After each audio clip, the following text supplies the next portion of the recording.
Breaking చూస్తున్నాం. హైదరాబాద్ లో నేడు బీఆర్ఎస్పీ ఆధ్వర్యంలో ధర్నా కార్యక్రమం జరగనుంది. ఢిల్లీలో విద్యార్థులపై పోలీసులు లాఠీ చార్జ్ కు నిరసనగా ఇందిరా పార్క్ వద్ద ఆందోళన చేపట్టనున్నట్లుగా ప్రకటించింది.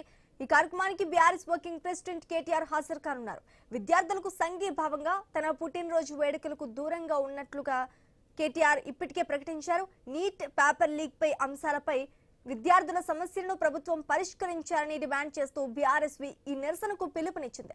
ధర్నా నేపథ్యంలో ఇందిరా పార్క్ పరిసరాల్లో పోలీసులు భద్రతా ఏర్పాట్లు చేస్తున్నారు. ఇక ఇదే అంశానికి సంబంధించి పూర్తి డీటెయిల్స్ మా కొలీగ్ పవన్ అందిస్తారు. పవన్, చెప్పండి, హైదరాబాద్ లో ఈ రోజు బీఆర్ఎస్ ఆధ్వర్యంలో ధర్నా కార్యక్రమం జరగబోతున్నట్టుగా తెలుస్తోంది. దీనికి సంబంధించి పూర్తి డీటెయిల్స్ ఏంటి?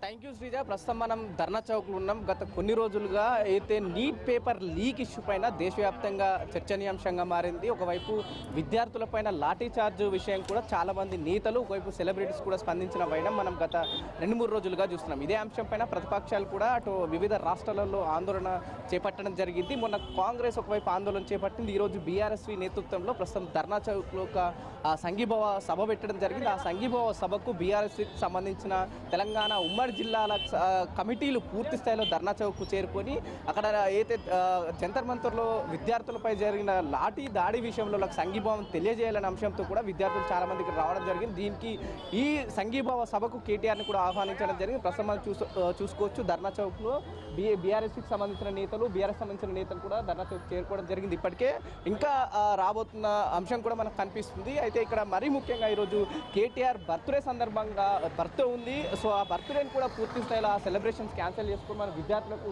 సంఘీభావం తెలియజేయాలి. ఖచ్చితంగా మన విద్యార్థుల పక్షాన ఉన్నామని బీఆర్ఎస్ మనం ఒక అంశాన్ని ముందు పెట్టాలని ఒక అంశంతో కూడా ఇక్కడికి ఈ రోజు ధర్నా చౌక్లో పెద్ద ఎత్తున విద్యార్థుల మొబైలైజ్ చేసి ఇక్కడ నుంచి కేంద్రానికి ఒక సూచన ఇవ్వబోతుంది. సో మాట్లాడడం చాలామంది విద్యార్థులు కూడా ఇక్కడికి విద్యార్థి నేతలు కూడా వచ్చిన పరిస్థితి కనిపించింది. దాంతో పాటు బీఆర్ఎస్ నేతలు కూడా వచ్చిన పరిస్థితి కనిపించింది. ఏంటి అసలు ఎందుకు ప్రస్తుతం ఈ ధర్నా చౌక్లో వాళ్ళు ధర్నా నిర్వహించాల్సి వస్తుంది, అసలు ఏంది కేంద్రానికి వీళ్ళు ఏం చెప్పబోతున్నారు అంశాలతో పాటు మిగతా అంశాలు కూడా వాళ్ళని కనుక్కొని అడిగి తెలుసుకునే ప్రయత్నం చేద్దాం. అసలు ఏంది అన్న, ఎక్కడి నుంచి వచ్చారు, ఏంది ఈరోజు ఇక్కడికి ఎందుకు రావాల్సి వస్తుందంటే ఏం చెప్తారు?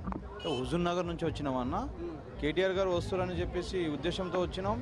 ధర్నా చౌక్ మన జంతర్ మంతర్ కాడ ఢిల్లీలో జరిగే విద్యార్థుల సంఘాల నుంచి మొత్తం వ్యతిరేకతతో ఇక్కడ మా కేటీఆర్ గారి జన్మదిన వేడుకలు కూడా జరుపుకోకుండా ఈరోజు ఇక్కడ పాల్గొనడం జరుగుతుంది. కాబట్టి విద్యార్థి సంఘాలు అందరూ వీడికి పాల్గొని విజయవంతం చేసి దీని ద్వారా బీజేపీ గవర్నమెంట్కి గుణపాఠం చెప్తామని తెలియజేయడం జరుగుతుందన్న. ఒకవైపు బీజేపీ కూడా నీట్ పేపర్ లీక్ చేసిన వాళ్ళని పూర్తిస్థాయి కఠినంగా శిక్ష ఇచ్చిన అంశాన్ని కూడా వాళ్ళు తెరపైకి తీసుకొస్తుంది కదా.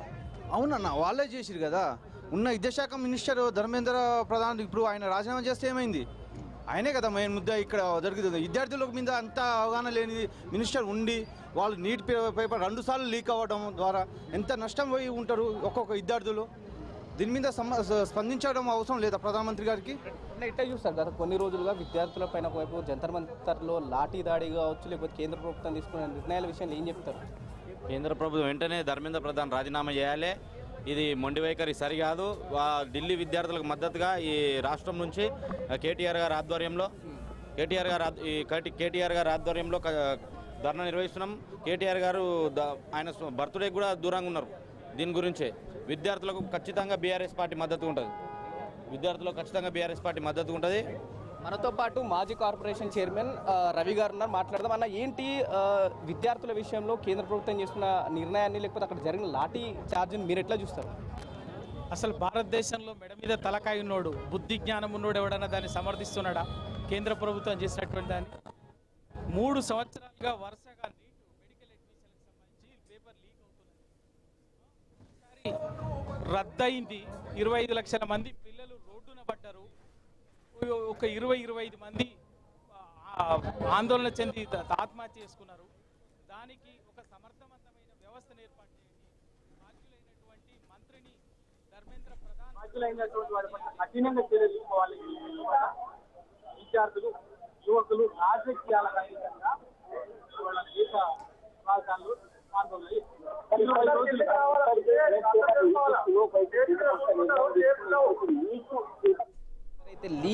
పేపర్ లీక్ చేసిన వాళ్ళని కఠినంగా శిక్షిస్తామని ఒక ఫిజిక్స్ ఒక లెక్చరర్ని కావచ్చు, ఇంత మిగతా లెక్చరర్ని కూడా జైలుకు పంపించిన పరిస్థితి కనిపిస్తుంది కదా, వాటి గురించి ఏం చెప్తారు? అసలు వ్యవస్థ కదా, ఒక వ్యక్తి కాదు కదా. ఇవాళ ఆ వ్యవస్థకు నాయకత్వం వహిస్తున్నటువంటి మంత్రి 3 సంవత్సరాలుగా ఇప్పటికీ 3 సార్లు నీట్ పీజీ కూడా లీక్ అయింది. నీటు ఇప్పుడు ఒకటే కాదు, నీటు పీజీ అడ్మిషన్స్ది కూడా లీక్ అయింది, రద్దయింది. 2024లో ఇదే పరిస్థితి, 25లో ఇదే పరిస్థితి, 2026లో ఇదే పరిస్థితి. ఇది ఒక ప్రహసనంగా మారింది. ఇప్పటికైనా కూడా ఒక పటిష్టమైన వ్యవస్థ ఉండాలి, విద్యా వ్యవస్థను ఉండాలి. ఈ అసమర్థ దిక్కుమాలినటువంటి వ్యవస్థని ప్రక్షాళన చేయాలి. దానికి బాధ్యులైనటువంటి నైతిక బాధ్యత వహించి కేంద్ర మానవ వనరుల అభివృద్ధి శాఖ మంత్రి ధర్మేంద్ర ప్రధాన్ రాజీనామా చేయాలని చెప్పేసి చెప్పాను. ఏది ఆందోళన నిజం, రైట్, మీరు చెప్పిందే నిజమే కావచ్చు. మరి ఆ ఆందోళన చేస్తున్నటువంటి విద్యార్థులతోటి పోరాటం చేస్తున్నటువంటి వాళ్ళని పిలిచి వాళ్ళతోటి చర్చలు సంప్రదింపులు చేసి ఆ సమస్యని ఒక పద్ధతిగా ఎందుకు పరిష్కరించలే? 20 రోజులుగా రోడ్ల మీదకి వచ్చి అక్కడ కూర్చొని ఆందోళన చేస్తుంటే ఓడేమో దేశద్రోహి అంటాడు, ఓడేమో చైనా ఏజెంట్ అంటాడు, ఇంకోడేమో పాకిస్తాన్ అంటాడు. బుద్ధి జ్ఞానం ఉందా? 20 లక్షల మంది పిల్లల తల్లిదండ్రులు వాళ్ళ ఆందోళన పడి వాళ్ళు ఇబ్బంది పడుతుంటే, ఏడుస్తుంటే సమస్యని సమస్యగా చూడకుండా, సమస్యను సమస్యగా పరిష్కరించకుండా వాళ్ళ మీద ఇష్టం ఉన్నటువంటి ముద్రలు వేసి వాళ్ళని ఒక దేశద్రోహులని, ఇంకోటని, అదేని రకరకాల పేరు మీద హింస పెట్టి వాళ్ళని రెచ్చగొట్టి ఇబ్బంది పెట్టి లాస్ట్కు పార్లమెంటుకు ముట్టడికి పిలిపిస్తే అప్పుడైనా బాధ్యత కలిగినటువంటి బాధ్యతాయుతమైనటువంటి ప్రభుత్వం ఏం చేసి ఉండాలి? వాళ్ళని చర్చలకు పిలిపించి ఆ సమస్యకు పరిష్కరించేటటువంటి ఆ పని చేయకుండా దౌర్జన్యంగా వేలాది మంది పోలీసుల్ని పెట్టి, వేలాది మంది రౌడీ మూకల్ని పెట్టి మా సివిల్ డ్రెస్సుల్లో రాచకంగా పిల్లలు ఆడపిల్లలను చూడకుండా మగపిల్లలను చూడకుండా ఇష్టం వచ్చినట్టుగా కొట్టి, ఇష్టం వచ్చినట్టుగా రక్తాలు గారేటట్టుగా కొట్టినది ఈ దేశం కళ్ళ ముందు చూసింది. వీళ్ళు ఏ మాటలు చెప్పినా కూడా ఈ దేశం నమ్మే పరిస్థితులు లేదు. నిన్న మొన్నటి వరకు మీరు చెప్పినటువంటి విద్వేష రాజకీయాలని, విభజన రాజకీయాలని, ఉన్మాద రాజకీయాలని కొంత ఏదో ఉండే మీ నాటకాలను ఇవాళ ప్రజలకి అన్ని వర్గాలు గ్రహించినాయి. బీజేపీకి సంబంధించిన నాయకులు మాట్లాడుతూ ఈ ధర్నా ఏదైతుందో కాంగ్రెస్ జనతా పార్టీ చేపట్టిన ధర్నాకు బయట దేశాల నుంచి ఫండ్స్ వస్తున్నాయి, ముఖ్యంగా బంగ్లాదేశ్ నుంచి, పాకిస్తాన్ నుంచి, ఖతర్ నుంచి కూడా ఫుడ్ ఆర్డర్స్ వస్తున్నాయి అనే అంశాన్ని కూడా వాళ్ళు లేవని తెలియదు. దీని వెనుక దేశాన్ని విచ్ఛిన్నం చేసే శక్తులున్నాయనే అంశాన్ని కూడా వాళ్ళు తెరపైకి తీసుకొస్తుంది. దీని విషయం నేను ఆ మాట మాట్లాడేటువంటి వాడికి సిగ్గుండాలి. ఇవాళ ఈ దేశంలో వీళ్ళ అరాచకాలని, వీళ్ళ దోపిడిని, వీళ్ళ తప్పిదాలని, ఉన్మాదాన్ని, విద్వేషాన్ని ఎవరు ప్రశ్నించినా, వీళ్ళ అసమర్థతని ఎవరు ప్రశ్నించినా, ఎవరు ఎలిగెత్తి చాటినా కూడా దేశద్రోహులని ముద్ర వేయటం అలవాటైపోయింది. చైనా ఏజెంట్లు అనటమో, లేకపోతే పాకిస్తానో, బంగ్లాదేశ్ ఇంకది ఇక ఆ కాలం చెల్లింది. ఇక ఆ పేరు మీద 12 సంవత్సరాలు మీరు ఈ దేశంలో అరాచకం చేసిరు.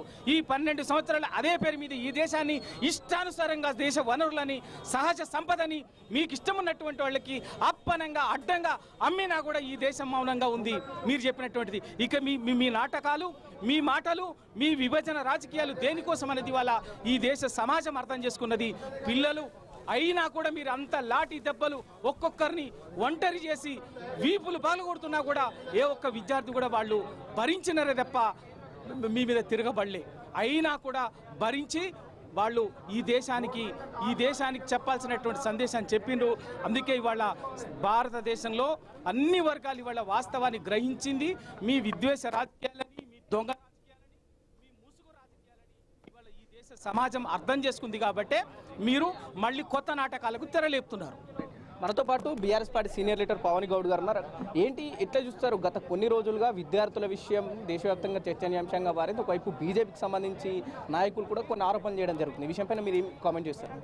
అంటే ఈ విషయం పైన ఏం కామెంట్స్ అంటే, ఇప్పుడు యువతను అడ్డు పెట్టుకొని మోడీ గారైనా ఇక్కడున్న రేవంత్ రెడ్డి గారైనా గద్దెనెక్కిండ్రు. గద్దెనెక్కిన తర్వాత అక్కడేమో దేశంలో 2 కోట్ల ఉద్యోగాలు ఇస్తా సంవత్సరానికి అని చెప్పిండ్రు. ఇక్కడ రాష్ట్రంలో ఏమో 2 లక్షల ఉద్యోగాలు ఇస్తా అని చెప్పిండ్రు. ఉద్యోగాలు అడిగితే బజ్జీలు అమ్ముకోర్రి, సమోసాలు అమ్ముకోర్రి అంటున్నారు. నీట్ పేపర్లను కూడా లీక్ చేసి చాలామంది విద్యార్థుల చావులకు కారణమైన అదెవరైతే ఉన్నారో మంత్రిని బర్తరాఫ్ చేయండ్రి అని అంటే తీసేయకుండా జాప్యం చేస్తూ మళ్ళీ నిన్న ఏదో ఇదంతా జరిగిన తర్వాత మోడీ గారు బయటకు వచ్చి ఏదో వీడియో రూపకంగా చింతిస్తున్నాం, అది ఇది కాదు కదా. కావాల్సింది దేశ ప్రజలకు నువ్వేం చేస్తావు, దేశంలో ఉన్న యువతకు నువ్వేం చేస్తావు, నువ్వు చెప్పిన మాటలేంది, గద్దెనెక్కిన తర్వాత నువ్వు చేస్తుందేంది. ప్రతి ఒక్క బిడ్డ చూసింది ఢిల్లీ నడి ఒడ్డున జంతర్ మంతర్ సాక్షిగా ప్రతి విద్యార్థిని కొట్టిన దెబ్బలకు ప్రతి ఒక్కరికి సమాధానాలు ఇస్తారు. రాబోయే రోజులల్లో ఓటు రూపంలో మీకు సమాధానాలు చెప్తారు మోడీ గారు. ఏం చేస్తావు? బీఆర్ఎస్కి సంబంధించిన ఏమేమి ప్రోగ్రామ్ ఉండబోతుంది ఈరోజు ఇక్కడ నుంచి? ఈరోజు ఈ నుంచి ఢిల్లీలో జరిగినటువంటి సంఘటనకు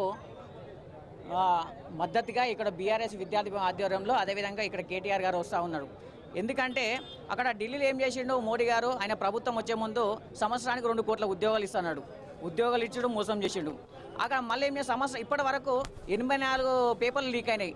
నీటు 2-3 సార్లు లీక్ అయింది. అరే అంటే మీరు ప్రభుత్వం వచ్చిన అంటే ఓట్లు వేసిరు, ఓట్లు వేసిన తర్వాత మీ ప్రభుత్వం ఏం చెప్తుంది?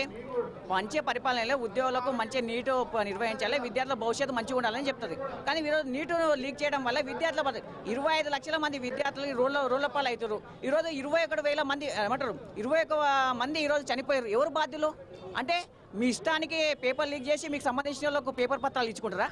అంటే ఒక న్యాయం లేదా? విద్యార్థులకు న్యాయం చేయాలనే భావం లేదా?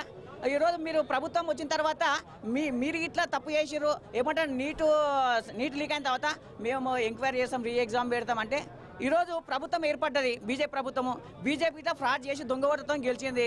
మరి రీ ఎగ్జామ్ పెట్టమంటాం, పెడతారా? మరి రీ ఎలక్షన్ పెడతారా? అంటే ప్రధానిగా దిగిపోతావా? మళ్ళీ రీ ఎలక్షన్ పోతావా? పోలేవు కదా. కాబట్టి వెంటనే ధర్మేంద్ర ప్రధాన్ వెంటనే రాజీనామా చేయాలని మేము డిమాండ్ చేస్తూ ఉన్నాం. మనతో పాటు బీఆర్ఎస్కి సంబంధించిన నేత రాజేష్ నాయక్ గారు ఉన్నారు. ఏంటి జంతర్ మంతర్లో జరిగిన లాఠీచార్జ్ విషయాన్ని ఎట్లా చూస్తారు? చాలామంది విద్యార్థుల కన్నా బయట వాళ్ళు ఎక్కువ ఉన్నారనే ఆరోపణలు కూడా కొంత బీజేపీ చేస్తున్న వైనాన్ని ఏ విధంగా దీన్ని కామెంట్ చేస్తారు మీరు? అంటే ఇప్పుడు మీరు చూసుకుంటే ఎట్లా అంటే చదువుకున్నాడు విద్యాశాఖ మంత్రి కావాలన్నట్టు. చదువుకున్నాడు మరి విద్యాశాఖ మంత్రి లేడు కదా. చదువుకున్న సన్నాసి చదువుకున్నాడు కూడా ప్రధానమంత్రి లేడు కదా దేశానికి. ఇవాళ ప్రపంచంలో ఏ యొక్క ఉద్యమాలు కూడా ఇలాంటి ఉద్యమాలు జరగలే. దాదాపుగా నీట్ ఎగ్జాము ఫెయిల్ అయితే, నీట్ ఎగ్జాము వాళ్ళు లీక్ చేస్తే 21 మంది చనిపోయారు, ఆత్మహత్య చేసుకొని చనిపోయారు. దానికి కారకులు ఎవరు? స్వయాన బీజేపీ ప్రభుత్వమే కదా. అందులో నిరసనలో భాగంగా వాళ్ళకు టైం ఇచ్చిళ్ళు, 1 మంత్ 2 మంత్స్ టైం ఇచ్చినా కూడా ధర్మేంద్ర ప్రధాన్ అనేటోడు రాజీనామా చేయకపోవడము, ఎట్ ద సేమ్ టైం ఈ ప్రభుత్వం వాళ్ళని బర్తరఫ్ చేయకపోవడం అనేది చాలా దౌర్భాగ్య పరిస్థితిగా భావించి వాళ్ళు అక్కడ కూర్చొని నిరాహార దీక్ష చేస్తుంటే వాళ్ళే ట్రక్కులల్లో రాళ్ళు పట్టుకొచ్చిళ్ళు, వాళ్ళే డీసీఎంలల్లో కర్రలు పట్టుకొచ్చిళ్ళు, వాళ్ళకి సంబంధించిన కేంద్ర బలగాలు వచ్చినాయి, వాళ్ళకి సంబంధించిన పోలీస్ బలగాలు వచ్చినాయి. ప్రతి ఒక్కరు వచ్చి ఇవాళ పాశవికంగా రెచ్చగొట్టి విద్యార్థుల మీద దమనకాండ సృష్టించారు. దీన్ని మేము బీఆర్ఎస్ పార్టీ నుంచి తీవ్రంగా ఖండిస్తా ఉన్నాము. ఎట్ ద సేమ్ టైం ఇవాళ మహానాయకుడు మా యొక్క నాయకుడు కేటీఆర్ గారు వారి యొక్క జన్మదినం ఉన్నా కూడా ఇవాళ భారతదేశంలో యువకులు ఇబ్బందులు పడతా ఉన్నారు, రైతులు ఇబ్బంది పడతా ఉన్నారు. అందుకోసం నేను సంబరాలు చేసుకోవడం అవసరం లేదు అని చెప్పేసి నేను సంబరాలు చేసుకోను, ఇవాళ వారికి నేను అండగా ఉండాలని చెప్పేసి ఇవాళ ఇక్కడ నిరసన కార్యక్రమం చేపట్టే ఉద్దేశంలో భాగంగా ఇలా జరుగుతుంది. మేము ఒకటే హెచ్చరిస్తా ఉన్నాము, కేంద్ర ప్రభుత్వానికి కానీ మోడీకి కానీ ధర్మేంద్ర ప్రధానికి కానీ సిగ్గు శరం మానం మర్యాద లజ్జ ఏమైనా ఉంటే కొడకల్లారా మీరు రాజీనామా చేయాలి. ఎందుకంటే 21 మంది యొక్క ప్రాణాలకు విలువలేదా? 21 మంది ఇలా దేశంలో మీకు ఒకటే చెప్తా, దేశంలో మోడీ అని అంటే murderer of democracy in India అని ఇవాళ కూడా ఎక్కుస్తా ఉన్నారు. తస్మాత్ జాగ్రత్త, రేపటి రోజున ఊళ్ళలోకి వస్తే ఈ బీజేపీ నాయకులను తరిమి కొట్టాల్సిన అవసరం ఉందని చెప్తా ఉన్నాం. జై హింద్, జై భారత్. ఎక్కడి నుంచి వచ్చారు? ఏంటి మీరు? ఆదిల్ అన్న, మేము సంగారెడ్డి డిస్ట్రిక్ట్ వచ్చామన్న, అద్నూరా మండల్, రెడ్డిగనాపూర్ విలేజ్. సో మేము మేజర్గా రావడానికి కారణం ఏంటంటే ఢిల్లీలో జరుగుతున్న Jantar Mantar protest, student lathi charge కానీ, సో నీట్ పేపర్ లీక్ అయ్యింది. ఇక్కడ నీట్ పేపర్ లీక్ పైన ధర్మేంద్ర ప్రధాన్ కానీ రాజీనామా చేయకపోవడం కానీ ఇలాంటి అంశం పైన ప్రొటెస్ట్ చేయడానికి వచ్చినాం మన శాంతియుత ప్రొటెస్ట్లో పాల్గొనడానికి స్వచ్ఛందంగా. రైట్, ఇది ధర్నా చౌక్లో పరిస్థితి. బీఆర్ఎస్కి సంబంధించిన నేతలు వివిధ జిల్లాల నుంచి ఇక్కడ రావడం జరిగింది. అక్కడ ముఖ్యంగా ఢిల్లీలో జరిగిన లాఠీ చార్జ్ విషయంలో విద్యార్థులకు సంఘీభావం తెలపడానికి మేము ఇక్కడికి వచ్చాం. ముఖ్యంగా నీట్ పేపర్ లీక్ ఇష్యూలో కేంద్ర ప్రభుత్వం అటు పూర్తి స్థాయిలో రాజీనామా విషయంలో అటు ఏదో ఒక క్లారిటీ ఇవ్వట్లేదు. కేవలం నరేంద్ర మోదీ గారు ఆ ప్రభుత్వాన్ని లేకపోతే ఆ ప్రభుత్వానికి ఒక ఇమేజ్ని కాపాడుకోవడానికి ఒక ట్వీట్లు వీడియోస్ పెట్టడం జరుగుతుందని ఇక్కడికి వచ్చిన బీఆర్ఎస్ నేతల వైపు కామెంట్ చేయడం జరుగుతుంది. ఇది ప్రస్తుతం ఇక్కడ ధర్నా చౌక్లో ఉన్న update. Court studio. Thanks for the